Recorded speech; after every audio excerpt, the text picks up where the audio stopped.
হঠাৎ সাকিবকে স্মরণ করল কলকাতা নাইট রাইডার্স। সাকিব ক্যারিয়ারের পরন্ত বিকালে এসেও বাংলাদেশ ক্রিকেটের সবচেয়ে বড় তারকা তিনি। নানা বিতর্ক আর সমালোচনার মাঝেও দীর্ঘদিন ধরে দেশের ক্রিকেটে পোস্টার বয় হয়ে আছেন সাবেক এই অধিনায়ক।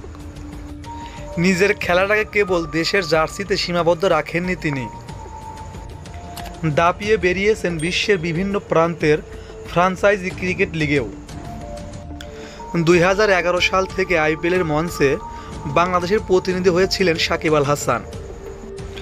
কলকাতা নাইট রাইডার্সের জার্সিতে দুবার শিরোপাও জিতিয়েছেন। মাঝে সানরাইজ হায়দ্রাবাদেও খেললেও আইপিএলের সাকিব যেন কলকাতারই ছেলে। ঘরের সেই ছেলেকে আজ আবার স্মরণ করল কলকাতা নাইট রাইডার্স।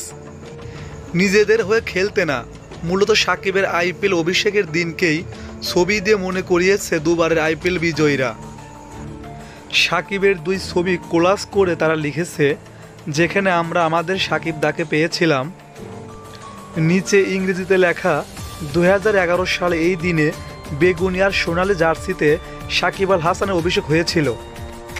আর বন্ধুরা, সাকিব আল হাসানকে ভালোবেসে থাকলে প্লিজ একটি কমেন্ট করে যাবেন। আর যারা এখনও আমার চ্যানেলটি সাবস্ক্রাইব করেননি, প্লিজ চ্যানেলটি সাবস্ক্রাইব করে দিবেন। ধন্যবাদ সবাইকে।